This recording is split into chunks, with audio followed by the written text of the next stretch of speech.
This is a season of Survivor that has always felt different, and like seasons of Survivor that I think the community has learned to enjoy after many years, I think the exact opposite can be said about the 19th season of Survivor. Survivor Samoa is polarizing, and a game-changing season of Survivor for so many reasons, but in many ways, we also see the formation of what Survivor would later decide to do with the editing, as a single character would be an overwhelming presence every single episode, making the rest of the cast not only seem like side characters, but I think a better word to describe them would be pawns. And I think in other ways, someone's view on Survivor Samoa comes down to if they think Russell is fun to watch or not. Obviously, that's oversimplifying things, but that topic right there is the perfect place to start. Ladies and gentlemen, welcome back to another episode of Survivor Retrospective. Obviously, if you've already read the title, then you know we'll be discussing Survivor Samoa and really analyzing if this season is worth the watch. And if you're new to the channel, then welcome to the Survivor Retrospective series. Building up to the premiere of Survivor Season 41, I've been making daily videos covering every season of Survivor every single day, from Season 1 all the way to Season 40, so that's 40 days of content. If that's something that gets you excited, then I have the perfect thing for you, as I have a playlist down in the description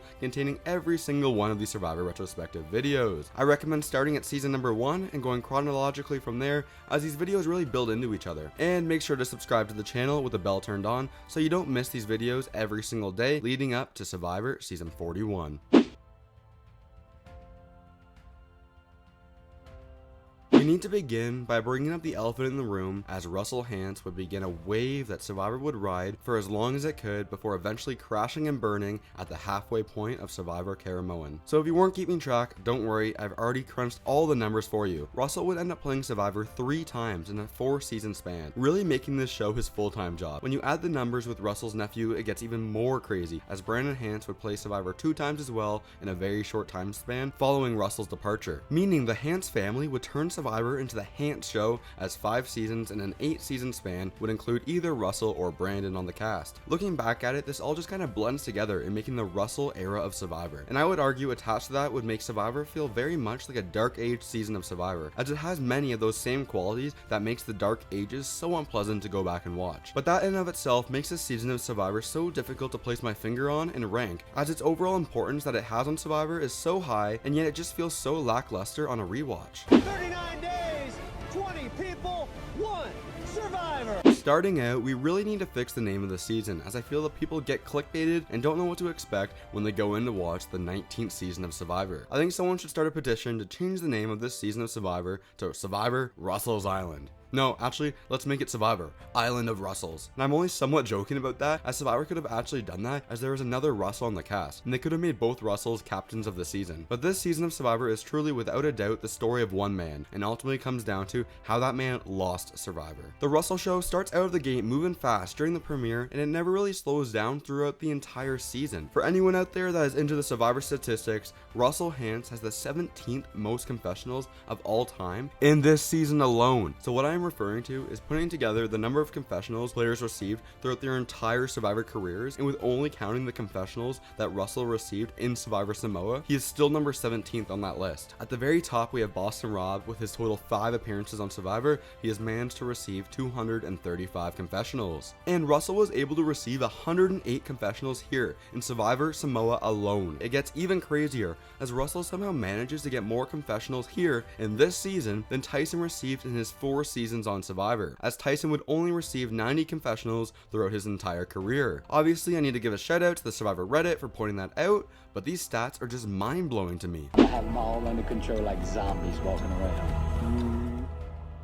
Make no mistake about it, Hantz was an over-the-top Survivor character, but more than anything, he was a true villain of Survivor, and so we really need to touch on all the things that made this guy such a villain. Russell attempted to make the living conditions for his tribe mates as awful as possible, in an attempt to control them easier. Like, you can't even make this stuff up if you tried. During the early portions of the game, Russell would dump out his tribe mates canteens of water to ensure they would get dehydrated, and burning their socks to make the conditions as worse as possible. And I mean, I guess Russell's plan would ultimately pay off, as his tribe would lose a majority of the challenges during the pre-merge of the game. But that right there is what makes Russell's strategy so bizarre, as the whole format that Survivor is based on is that you start with tribe divisions, and then around the halfway point in the game, you come together, and normally the tribe that comes to the merge with the numbers will take over for the rest of the game. Well, I guess ultimately Russell's strategy would pay off, as not only did it sabotaging his own tribe make them keep losing immunity challenges, but it would also mean the opposing tribe Galoo never really went to tribal council, and so they were never able to build those close connections of trust. Ultimately, I think the point can be made that Russell was able to successfully do here what I discussed in my previous video in Survivor Token Chains, with an intentional Matt Sing. If anything, we can argue that Russell unintentionally pulled off the intentional Matt Sing, once again proving why this strategy can be so successful. Oh, don't worry, as we're not done talking about Russell just yet, as his game was just beginning. See, Russell was making moves in the early parts of this game because not only was he sabotaging his tribe mates, but he was also ensuring he had complete power over every decision by forming alliances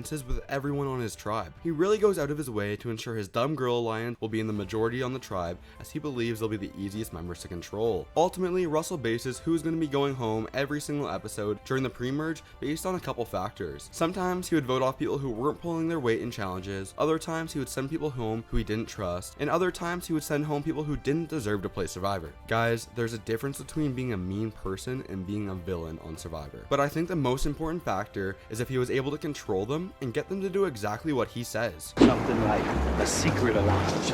Okay.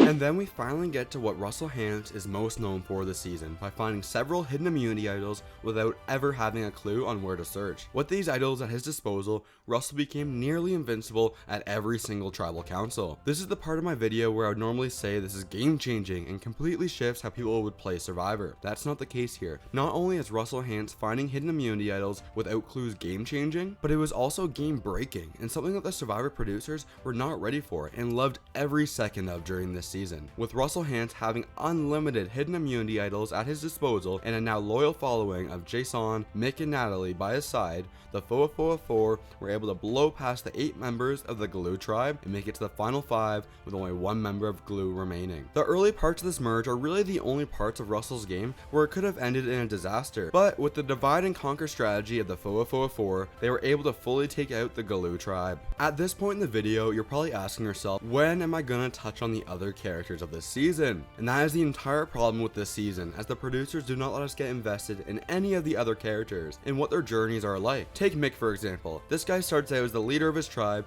and ends up making the final 3, but ultimately ends up being a complete non-factor, as his main moment to shine this season is going on a generic hypothetical bro date with jury member Brett. Also, speaking of Brett, this guy makes the final 4 and gets 0 screen time. The only thing I remember about Brett is that he likes to design t-shirts, and it's very unfortunate because Galoo has a lot of fascinating characters like Eric, Laura Morett, John Fincher, Dave Ball, and of course Shambo. But we only get to learn surface level information about these guys because we really never get to meet them until halfway through the season. And of course, the finale turns into why Russell lost the season instead of being why Natalie won the season, which is always the worst way of telling a story in my opinion. The winner of Survivor Samoa.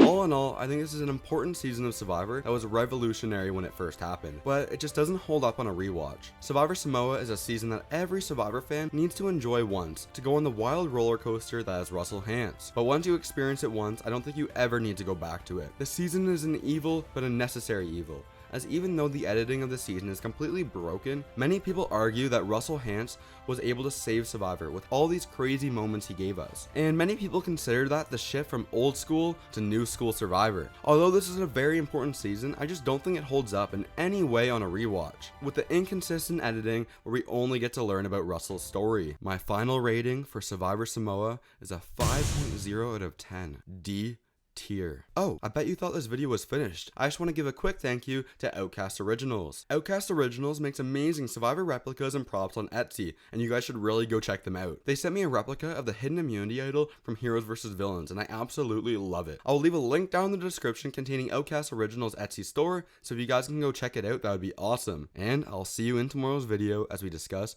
Heroes vs Villains.